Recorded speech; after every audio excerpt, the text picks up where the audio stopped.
Goeiedag en baie welkom by Woordspieël. Ons trek vandag by Lukas hoofstuk 11 en die tema vandag is sonder donker hoekies. Lukas 11 vers 36 sê: As jou hele liggaam met lig gevul is, sonder donker hoekies, sal jou hele lewe stralend wees, asof 'n helder lig op jou skyn.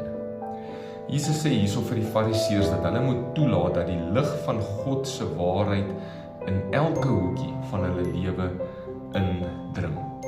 Dit sal veroorsaak dat hulle hele lewe dan stralend is van God se heerlikheid. Baie keer laat ek God se lig van waarheid toe om my lewe binne te dring deur dit wat ek sien, deur dit wat ek hoor, maar ek keer een hoekie in my lewe af om nie deur die lig geraak te word nie, want ek weet wanneer die lig daarin skyn, gaan hy my lewe verander in daardie aspek en ek wil dalk nie verander in daardie area van my lewe nie. En dit veroorsaak dat my lewe nie kan skyn van die heerlikheid van God soos wat dit moet nie. Ek moet niks terughou nie. As ek toelaat dat God se waarheid lig my aanspreek oor my gevloekery en my vuil taal, dan moet ek ook toelaat dat daardie selfde lig in die hoekie van my jaloerse gedagtes inskyn. Dit wat niemand sien nie, maar dit wat daar is en nie God verheerlik nie. As God se waarheid lig my aanraak en my aanspreek oor my drankmisbruik, dan moet ek ook toelaat dat dit inskyn in die hoekie van my ongesonde eetgewoontes en my koffiemisbruik. En toelaat dat die Here my daar aanspreek as ek daarso 'n verslawing of 'n ongesonde afhanklikheid het, sodat elke hoekie van my liggaam en lewe verlig kan word.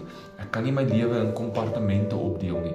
Ek kan nie my lewe sê hierdie deel is geestelik en hierdie deel is nie. Sondag is ek so, maar maandag tot Saterdag is ek so.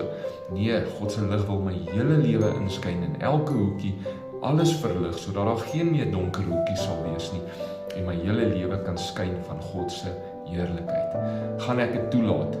Kom ons doen dit. Kom ons laat toe dat God se lig in elke area van ons lewe inskyn, want hy het net ons beste op sy gedagtes en op sy hart. En dis hoekom hy ons wil verlig en wil transformeer. Kom ons bid saam. Here, skyn in my lewe met u lig van waarheid en verlig elke hoekie en kant. Verdryf elke duisternis sodat my hele lewe kan skyn met u heerlikheid. Ek gee u volle toegang tot my hele lewe. Amen. Die Here seën jou, mag jy 'n wonderlike dag hê en deel hierdie met iemand en dan sien ons mekaar volgende keer.